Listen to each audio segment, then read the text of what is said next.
Bonjour, nous sommes le lundi 17 juin 2024 et nous allons parler de drones et de la recharge en vol.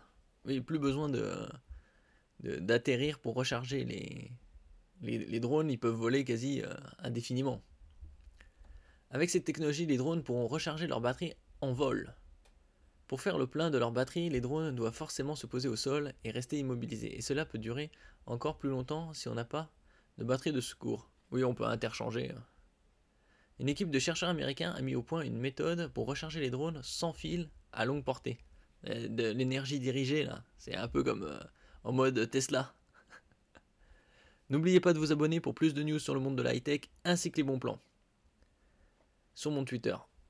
La technologie développée par Ifana Marbob et son équipe de l'Université du Texas à Dallas repose sur le transfert d'énergie sans fil à longue portée. C'est un peu comme de l'induction, sauf que l'induction c'est du contact, mais sans câble. Là, c'est de recharge par énergie à distance. Il y a des enceintes, des home cinéma, je crois, LG à un moment, et c'était des enceintes qui étaient connectées justement sans fil et avait pas de batterie là-dedans. C'était via des ondes et ça rechargeait à distance. Donc ça communiquait en même temps. Qu'on connaît sous le nom de power beaming. Contrairement aux méthodes traditionnelles de recharge sans fil qui utilisent des ondes électromagnétiques à basse fréquence pour des distances très courtes, comme le chargement d'un téléphone portable à partir d'un chargeur à proximité, cette technologie permet de transférer des ondes électromagnétiques sur de longues distances. Donc c'est à peu près le même principe, sauf que c'est plus performant et les distances sont bien plus importantes. Viser les drones dans le ciel. Notre premier objectif est de fournir autant d'énergie que possible sur une plus longue distance, explique la chercheuse. Pour surmonter l'obstacle de la dispersion des ondes électromagnétiques sur des distances étendues, l'équipe utilise un système de transmetteurs et plus spécifiquement des antennes réseau à commande de phase, Phased Array Antennas, pour diriger les ondes le long d'un chemin spécifique. Nous devons concevoir la forme d'une onde pour minimiser la perte en chemin, précise Ifana Marbob. C'est un peu comme de la science-fiction, mais c'est réel. La capacité de recharger des véhicules aériens sans pilote, UAV, en vol sans qu'il n'ait besoin de retourner à une station de recharge pourrait transformer en profondeur de nombreux secteurs, de l'industrie des drones à l'électronique grand public. Nous pouvons suivre le véhicule aérien sans pilote et orienter le faisceau pour garantir que nous alimentons constamment les véhicules dynamiques, ajoute-t-elle.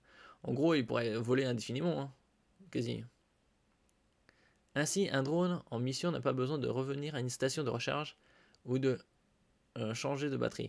Ça fait penser à la livraison par drone de Amazon.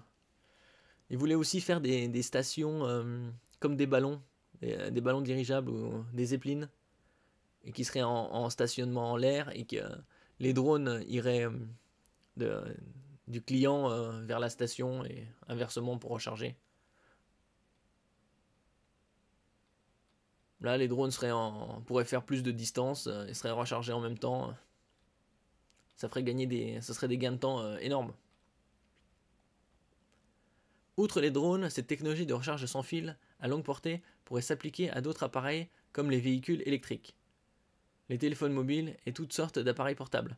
En pensant aux véhicules électriques, c'est des véhicules électriques volants, comme comme on avait vu précédemment avec les taxis volants. Ça, s'ils se rechargent en vol en même temps. Après, ça dépend de la puissance aussi.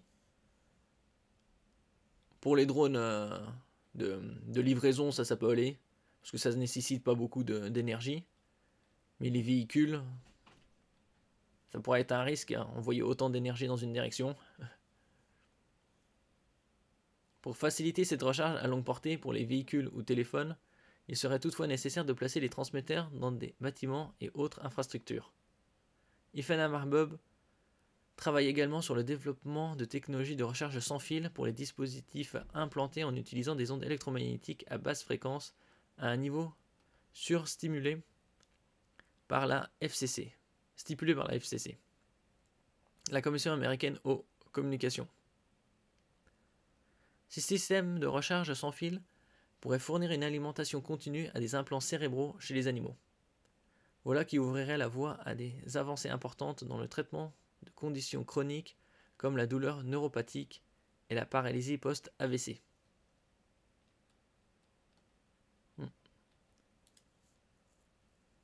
À voir dans un futur plus ou moins proche, hein, avec l'avancée rapide des technologies et de la recherche-développement. Ça pourrait être appliqué d'ici 2030. C'est pas si loin que ça. Merci pour votre écoute. N'oubliez pas de mettre un j'aime, un commentaire, de partager et de vous abonner à la chaîne. À la prochaine fois.